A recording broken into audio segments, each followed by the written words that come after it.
And we have the map this week. So you can see again where Patmos was, the little island just off the coast there, where John had been isolated. And then he spoke to Ephesus. And then the very next one straight north is Smyrna. And actually, this is sort of like a big circle, although Sardis is a little bit inside, but it kind of is a big circle. And you'll see that that's the order that we're going to. Ephesus, then Smyrna, Pergamum, Thyatira, then Sardis, then Philadelphia, and then Laodicea. There was a road that went through all of those different places. And it's believed that Paul traveled that route to visit those churches at one time. And so that is the order in which these words were sent out to the different places. Smyrna was located about 45 miles north of Ephesus. It was nicknamed the Port of Asia. A few facts about Smyrna before we get into the message. And it was nicknamed the Port of Asia because it also had an excellent safe harbor on the Aegean Sea, just like Ephesus had. We talked about that last week, that Ephesus was known for its great harbor and the port and trade that went through there. Well, in fact, Smyrna had the similar situation, and it was very much a rival with Ephesus for that merchant trade, for the shipping trade out of Asia and then into Asia as well. And like Ephesus, it was also a free city, which, let me remind you again, meant that it was self-governing within its own city limits, which was a rare thing in the Roman rule time, to be self-governing within their own city limits. And it was also exempt, as Ephesus was, from garrisoning Roman troops there. It was considered a very beautiful city, that it actually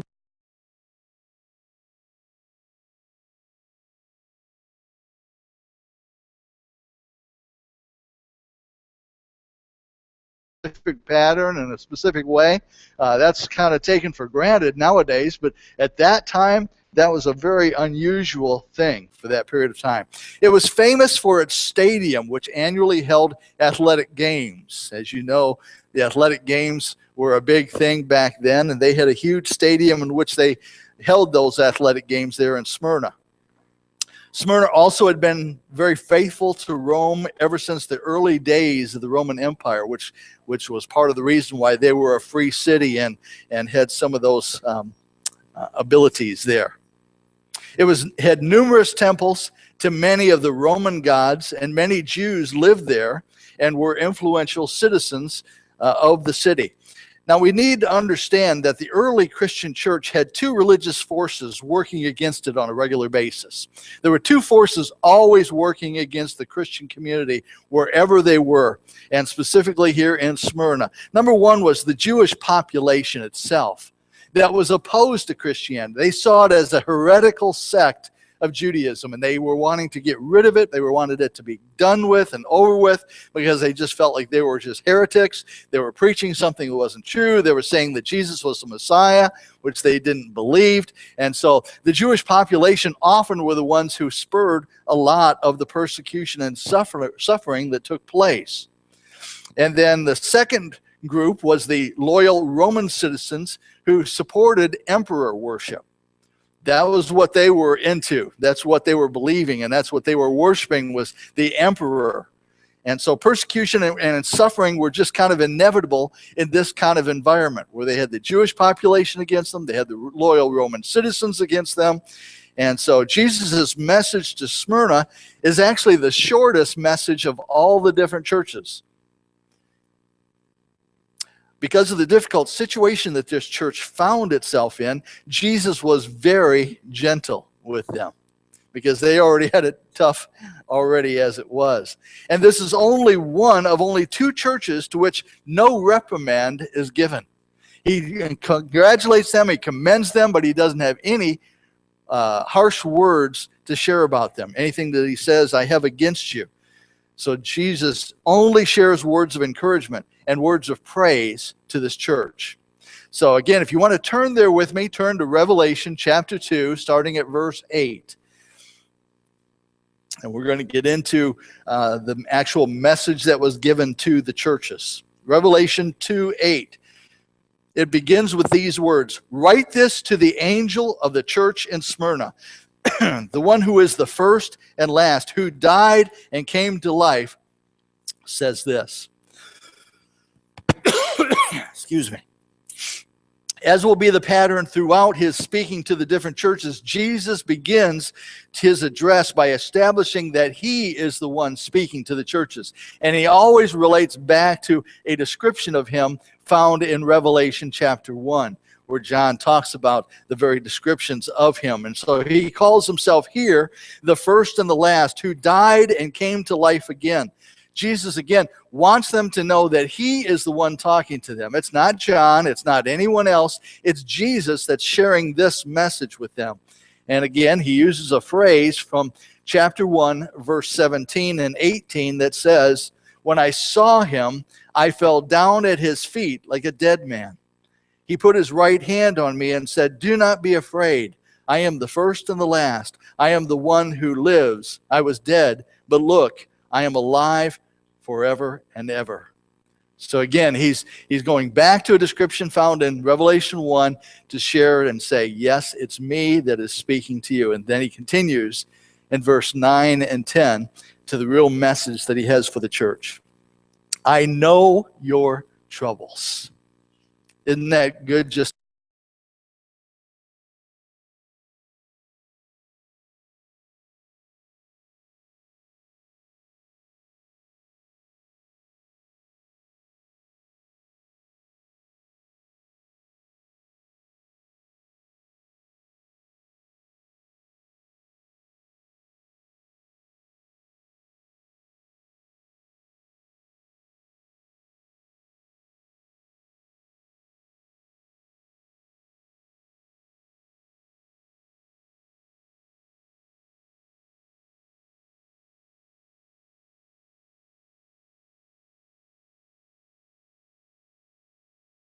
going on right now, this would be something probably their pastors would be sharing with them on a regular basis. Jesus knows our situation. He knows our troubles. He can relate to us. And he wants them to know right there, he wants them to know that he's seen their suffering. He's heard the bad things that have been said against them, and he knows their poverty. He sees and he knows what they've been going through. That's why he emphasized that he's the one who died and came to life again. He understands. He wants them to remember that he can empathize with them because he'd been there, done that. He'd been involved with that as well. He knows suffering. He knows how difficult that suffering can be. He knows how hard it is to endure that, because he's been there. He can identify with them. He can identify with their feelings, just as he can with us today. Again, we're nowhere near that kind of a situation, but we do have our times of trials. We do have our times of troubles. And Jesus wants us to know too, I know the suffering that you're going through, whatever it may be.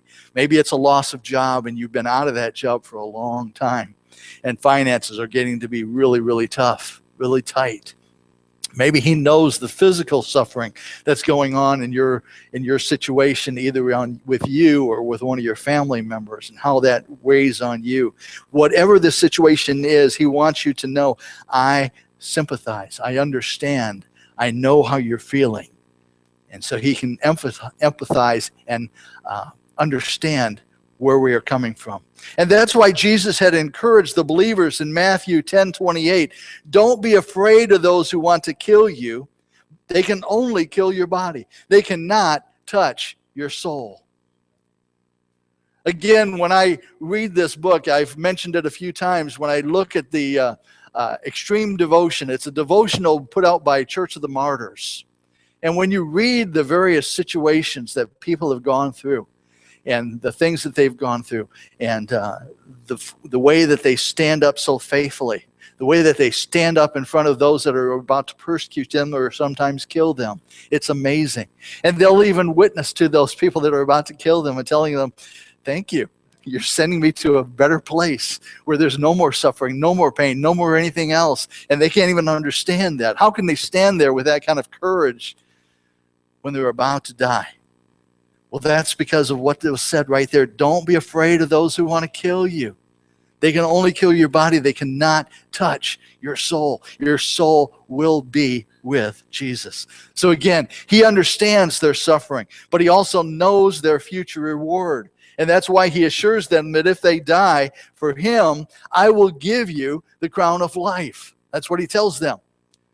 I will give you the crown of life. And so next he emphasizes that even though they may think of themselves as poor, he wants them to know how rich they really are.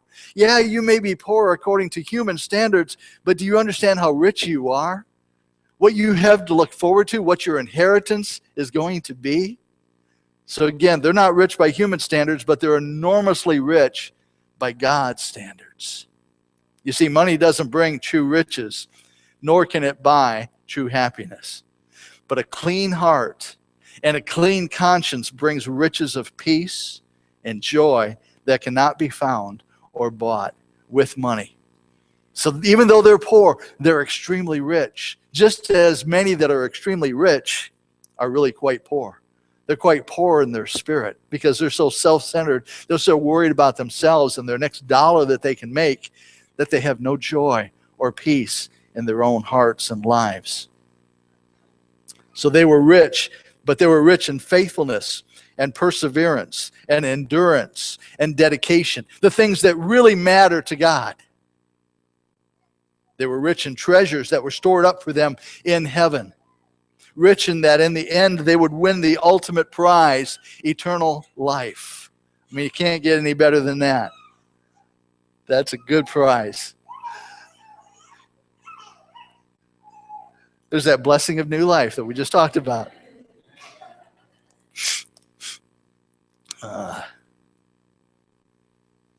With Christ in our heart and the assurance of eternal life in our soul, we are the richest people in the world. Do you understand that?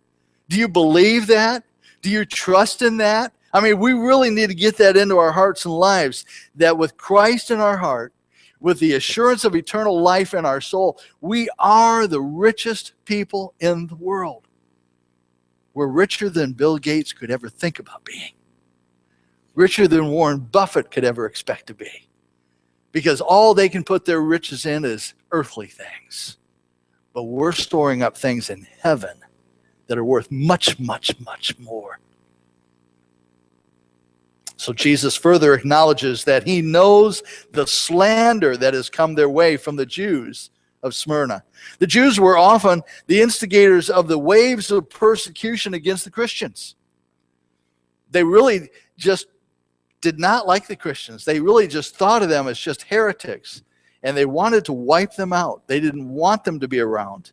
And that's why Jesus calls them actually the synagogue of Satan, because who were they working for? They were working for Satan.